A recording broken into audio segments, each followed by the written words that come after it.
concerning the feasts of the Lord, which ye shall proclaim to be holy convocations, ye shall keep it a feast by an ordinance forever. These are the feasts of the Lord, even holy convocations. And Moses declared unto the children of Israel the feasts of the Lord. And ye shall keep it a feast to the Lord throughout your generations.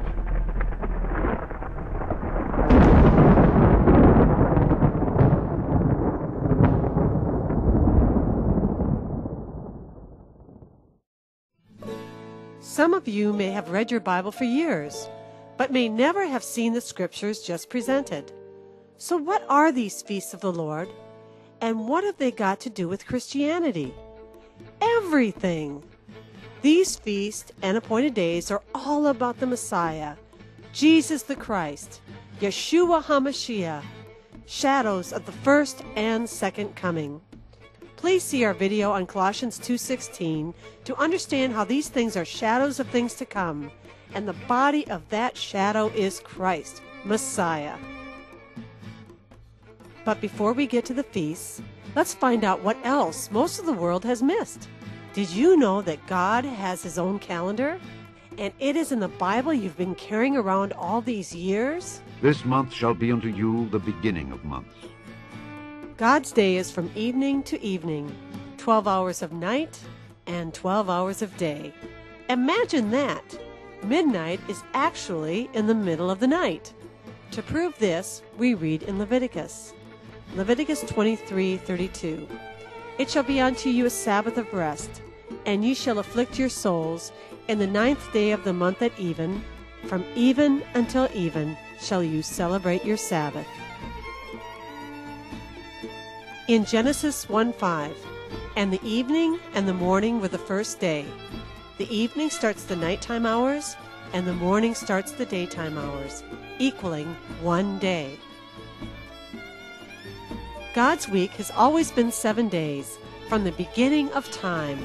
On the 7th day He rested. Genesis 2:1-3. Thus the heavens and the earth were finished, and all the host of them. And on the 7th day God ended His work which He had made, and He rested on the 7th day from all His work which He had made. And God blessed the 7th day and sanctified it, because that in it He had rest from all His work which God created and made. The 7th day is Saturday. Check your calendar. See if I'm right. You may say to yourself, the calendar's changed. We can trace the calendar to the time of Jesus, Yeshua, who kept the Sabbath. Saturday is the Sabbath, the 7th day of the week. No church or person on this earth can change God's commandment. Now that we understand His week, let's look at God's year. The Gregorian calendar starts the beginning of the year in the dead of winter. But God starts His in spring, the month of Aviv or Nisan, the month of Passover, new life, rebirth, resurrection. God's month is from new moon to new moon. To some, the new moon is when there is no moon. But we believe it is the first time we see the crescent on the right side after there is no moon. This is up for debate, but does not change the fact that God's month does go from new moon to new moon, as proved by the Bible. Isaiah 66:23. And it shall come to pass that from one new moon to another, and from one Sabbath to another, shall all flesh come to worship before me, saith the Lord. In summary, God's day is from even to even. That is, sunset to sunset. And God's month goes from new moon, all through the phases during the month, and then again back to the first visible crescent of the new moon.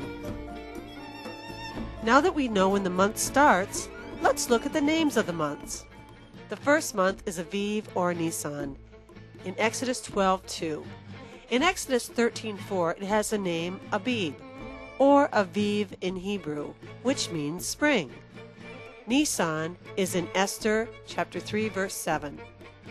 The second month is Ziph, or Ziv in Hebrew. It's in 1 Kings 6:1.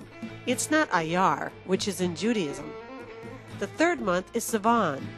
It is in Esther 8 verse 9. The fourth month is Tammuz. It's not in the Bible, and is the name of a false god. The fifth month is Av. It's not named in the Bible. It's made up in Judaism. The sixth month is Elul, which is also not named in the Bible and made up in Judaism. The seventh month is Ethanim. That's in 1 Kings 8:2. It's not Tishrei, which is Judaism. The eighth month is Bul. That's in 1 Kings 8 verse 38. It's not Kesvan, which is in Judaism. The ninth month is Kislu. That's in Zechariah 7:1. The 10th month is Teveth. That's in Esther 2:16. The 11th month is Shabbat. That's in Zechariah 1:7. The 12th month is Adar. That's in Esther 3:7. When necessary, there's a leap year, and when this happens, there's a 13th month called Adar 2. Now that you know that God has His own calendar, isn't it sad that the churches have erased it? God's feasts are according to His calendar.